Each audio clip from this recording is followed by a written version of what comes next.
नारायण उपनिषद के अनुसार पूरा ब्रह्मांड नारायण से उत्पन्न हुआ है। सारे ऋषि, देवता और पूरी प्राणी जगत नारायण से पैदा हुआ है।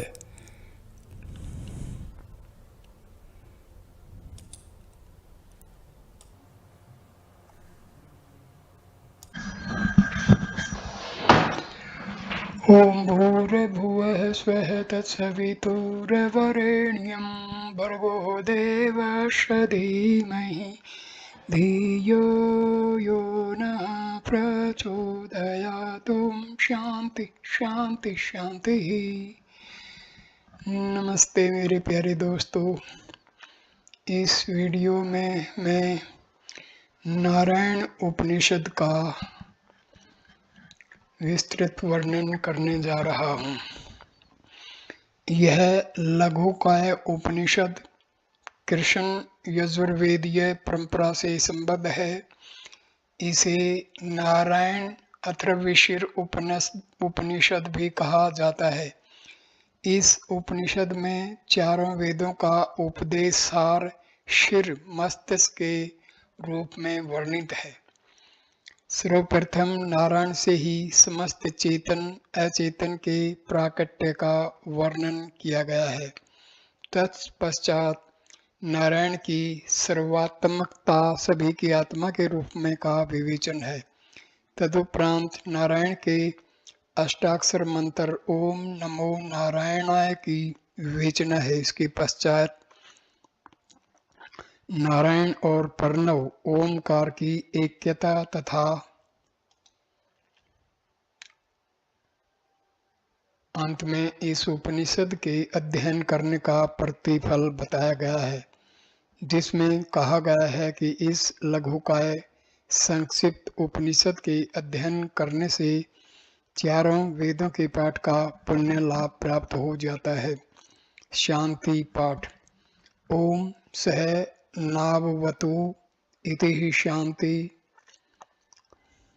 पहला मंत्र। अथ पुरुषो है वै नारायणो काम यत प्रजाः सर्जयेति। नारायण प्राणो जायते मनः सर्व इंद्रियाणि च। खम वायुर्ज्योतिरापः पृथ्वी विश्वस्य धारिणी। नारायण दह्यः जायते नारायणाद्रुद्रो जायते। नारायण इंद्रो जायते नारायण प्रजापति प्रजायते। नारायण द्वादश आदित्या रुद्रा वस्वः सर्वाणि छंदासि नारायण देव समुत्पद्यन्ते। नारायण पर्वन्तते नारायणे प्रलीयन्ते। एतद् वेदी श्रोधीयते।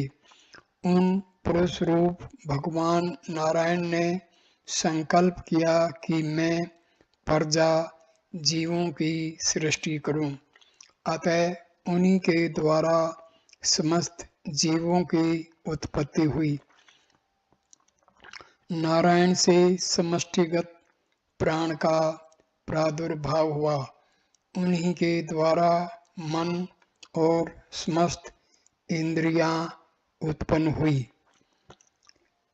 भगवान नारायण द्वारा ही आकाश, वायु, तेज, जल एवं संपूर्ण जगत को धारण करने वाली पृथ्वी आदि सभी का प्राकट्य हुआ। भगवान नारायण से ही ब्रह्मा जी प्रादुर्भूत हुए। नारायण से भगवान रुद्र उत्पन्न होते हैं। नारायण द्वारा ही देवराज इंद्र प्रकट हुए। नारायण द्वारा प्रजापति का भी प्रादुर्भाव हुआ। नारायण से ही द्वादश आदित्य उत्पन्न हुए। 11 रुद्र, 8 वसु एवं संपूर्ण छंद भगवान नारायण से प्रकट हुए। नारायण द्वारा ही प्रेरणा प्राप्त करके सभी अपने अपने कार्यों में लग जाते हैं तथा भगवान नारायण में ही अंत में विलीन हो जाते हैं। ऐसा ही यह ऋग्वेदीय उपनिषद का कथन है। दूसरा मंत्र।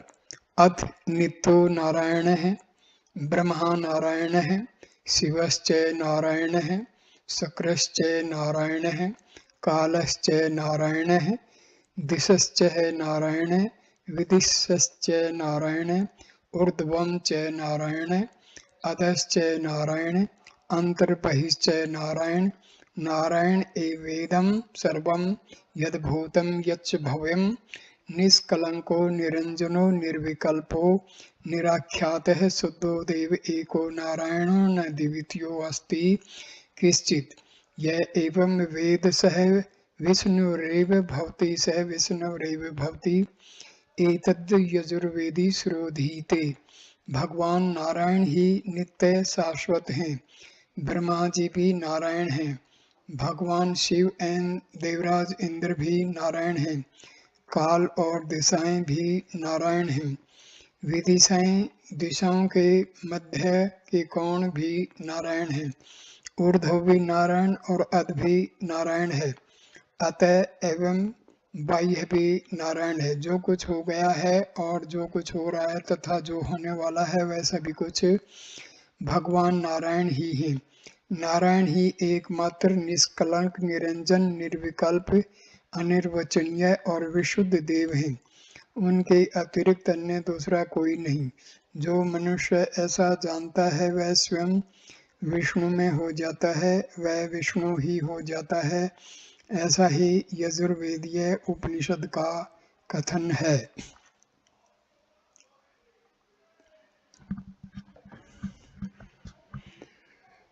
तीसरा मंत्र। ओम इत्यग्रे व्यहरेत नमे इति पश्चात नारायण येतु पृष्ठात् ओम इत्येकाक्षरं नमे इति द्व्यक्षरे नारायण येति पंचाक्षराणि एतद्वै नारायण अष्टाक्षरं पदं यो है वै नारायण अष्टाक्षरं पद्यं धेति अनपब्रुवः सर्वं मायुरेति विन्दते प्रजापत्यं रयस्पोषस् गोपत्य ततो मृत श्रुणुते ततो अमृतं श्रुत इति एतत् सामवेद श्रोधीते। सर्वप्रथम आरंभ में ओमकार का उच्चारण करे, तदुपरांत बाद में नमः शब्द का और फिर अंत में नारायण शब्द का उच्चारण करे। ओम यह एक अक्षर है, नमः ये 2 अक्षर हैं और नारायण ये 5 अक्षर हैं। इस प्रकार यह ओम नमो नारायण पद भगवान नारायण के 8 अक्षरों से युक्त मंत्र है। भगवान नारायण के इस अष्टाक्षरी मंत्र का जो भी मनुष्य जप और ध्यान करता है वह श्रेष्ठतम कीर्ति से युक्त होकर पुनर्युष्य प्राप्त करता है। उसे जीवों का आधिपत्य, स्त्री पुत्र एवं धन ध्यान आदि की वृद्धि तथा गो आदि पशुओं का स्वामित्व भी प्राप्त होता है। तदुपरांत वह अमृत को प्राप्त हो जाता है। यही सामवेदीय उपनिषद का प्रतिपादन है। चौथा मंत्र। प्रत्यगा आनंदम ब्रह्म पुरुषम प्रणव स्वरूपम अकार उकार मकार इति था अनेकधा संभवदेत दोमिति यो मुक्त्वा मुच्यते योगी जन्म संसार बंधनात्। ओम नमो नारायण येति मंत्रो उपासको वैकुंठ भुवनं गमिष्यति तदितं पुंडरीकं विज्ञान घनं तस्मात् दण्डीधाप मात्रं ब्रह्मण्यो देवकी पुत्रो ब्रह्मण्यो मधुसूदनः ब्रह्मण्यः पुंडरीकाक्षो ब्रह्मण्यो विष्णुर्च्युतयति सर्वभूत एकं वै नारायण कार पुरुष कारणं परं ब्रह्मोमि एतत् शिरोधीते। अकार ओकार और एमकार मात्राओं से युक्त यह प्रत्यक्त ओमकार आनंद में ब्रह्म पुरुष प्राण स्वरूप है। ये भिन्न भिन्न हैं। इन मात्राओं के सम्मिलित स्वरूप को ओम कहते हैं। इस प्राण स्वरूप इस प्रणव रूप ओमकार का जप करके योगी साधक जन्म मृत्यु रूप संसारिक बंधन से मुक्ति प्राप्त कर लेता है। ओम नमो नारायण। इस मंत्र की साधना करने वाला साधक बैकुंठ धाम को जाता है। वह यह बैकुंठ धाम पुंडरीक हृदय कमल विज्ञान में है। इस कारण इसका स्वरूप विद्युत के सदृश परम प्रकाश स्वरूप है। ब्रह्म देव की नंदन भगवान श्री कृष्ण ब्रह्मणे अर्थात ब्राह्मण प्रिय हैं। वे ही मधुसूदन पुंडरीकाक्ष और वे ही विष्णु एवं अच्युत हैं। प्राणी मात्र में वे भगवान नारायण ही निवास करते हैं। वे ही कारण पुरुष होते हुए भी कारण रहित हैं। वे ही पर ब्रह्म हैं। विद्वजन अथर्ववेदीय ओम का रूप इसी श्रोभाग सार भाग का अध्ययन करते हैं।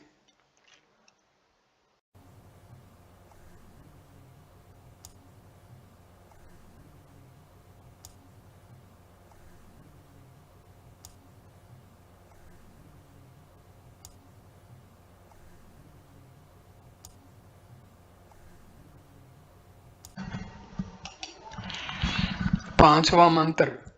प्रातर्धीयानो रात्रि कृतं पापम नाशयति। सायं धीयानो दिविस्कृतं पापम नाशयति। तत्सायं प्रातर्धीयान पापो पापो भवति। माधे दिनम आदित्यभिमुखो धीयान पंचम महापात कोपपात को परमुच्यते। श्रवेद परायण पुण्यम लभते। नारायण सायुज्य वापनोति। श्रीमन्नारायण सायुज्यम वापनोति यह एवं वेद। इस उपनिषद का प्रातःकाल पाठ करने से रात्रि में किए हुए पाप नष्ट हो जाते हैं। दोनों संध्याओं प्रातः एवं सायंकाल के समय इस उपनिषद का पाठ करने से साधक पूर्व जन्म का भी यदि पापी हो तो वह पाप रहित हो जाता है।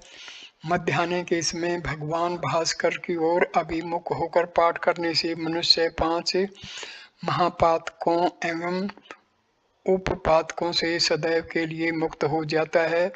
वह 4 वेदों के पाठ का पुण्य लाभ प्राप्त करता है तथा शरीर का परित्याग कर देने पर अंतकाल में श्री नारायण के सायुज्य पद को प्राप्त कर लेता है। जो ऐसा जानता है वह श्री मन नारायण के सायुज्य पद को पा जाता है। इति नारायणोपनिषद समाप्तः।